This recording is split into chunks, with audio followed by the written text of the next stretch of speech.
A paz do Senhor para todos. Sou a pastora Esther, esposa do pastor Fernando Soares, da Igreja Brasil para Cristo, em Planaltina, Goiás. Agradeço a Deus pela vida da nossa pastora presidente, Luide Ramos, e também do pastor Gedeon Júnior, pela oportunidade de participar deste lindo projeto que é a leitura bíblica diária. Hoje estudaremos o livro de Josué, capítulo 5. Neste capítulo veremos 3 fatos importantes para o povo de Israel. Primeiro fato, a circuncisão. Está descrito nos versículos de 1 a 9.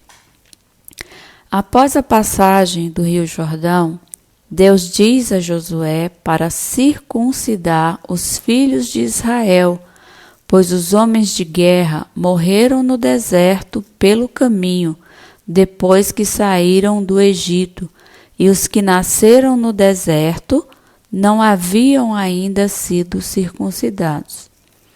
Vemos neste ato o cuidado de Deus em manter a sua aliança com seu povo. Aliança esta feita ao patriarca Abrão, no livro do Gênesis, capítulo 17. Sendo Sara, mulher de Abrão, estéril, Deus lhe promete que ele seria pai de uma grande nação e que todo filho de 8 dias deveria ser circuncidado, tanto nascido em casa ou comprado por dinheiro, e isso seria por concerto perpétuo. E aquele que assim não o fizesse seria eliminado do meio do povo. O segundo fato, a Páscoa. Versículos 10 a 12. A circuncisão está ligada à celebração da Páscoa, quando a mesma foi instituída ou ordenada por Deus. No livro do Êxodo, capítulo 12, versículo 43 e 48, o Senhor fala a Moisés e a Arão sobre a ordenança da Páscoa. Ele disse que nenhum estrangeiro poderia celebrá-la, a não ser que fosse circuncidado. Assim, celebraram a Páscoa, e esta celebração marcou o fim do maná e o povo começou a comer das novidades da terra de Canaã. O terceiro fato, a confirmação da liderança de Josué, descrita dos versículos 13 a 15. Vimos no livro do Êxodo, capítulo 3, o chamado de Deus a Moisés para libertar o povo de Israel escravizado no Egito.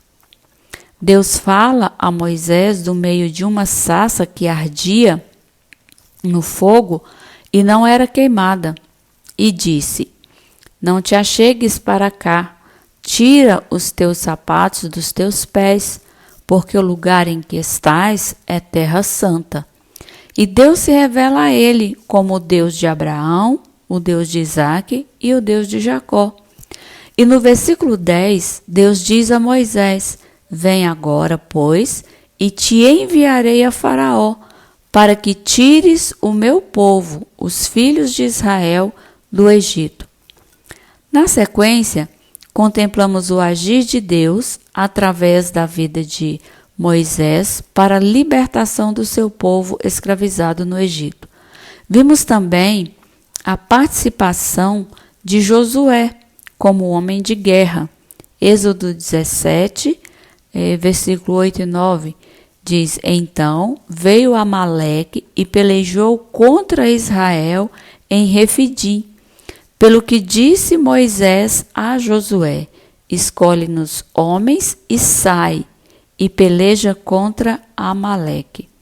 E em Êxodo 24, versículo 13, vemos sua fidelidade ao seu líder Moisés. E levantou-se Moisés com Josué, seu servidor, e subiu Moisés ao monte de Deus. Após a morte de Moisés, Josué recebe a missão de liderar o povo para entrar na terra que Deus havia prometido ao povo de Israel. Estando Josué perto de Jericó, lhe aparece um homem intitulado Príncipe do Exército do Senhor. Ele diz: descalça os sapatos de teus pés, porque o lugar em que estás é santo. A Bíblia não descreve o que Josué estava realmente fazendo naquele lugar. Estaria ele pensando em uma estratégia para vencer a batalha contra o povo de Jericó ou em dúvidas em relação ao seu chamado? Certo é que Deus confirmou o chamado de Josué, assim como fez com Moisés. E veremos então o agir de Deus através da vida de Josué como um grande líder. Neste capítulo, vimos que não era somente atravessar o Jordão e começar a lutar pela retomada das terras, e sim, primeiro, lembrar da aliança de Deus, isso através da circuncisão, trazer à memória os feitos de Deus, isto era feito celebrando a Páscoa, e também a confirmação do chamado de Josué para uma grande obra. Entendemos, através desta palavra, que a presença e o direcionamento de Deus nos traz grandes vitórias. Glória a Deus. A paz do Senhor.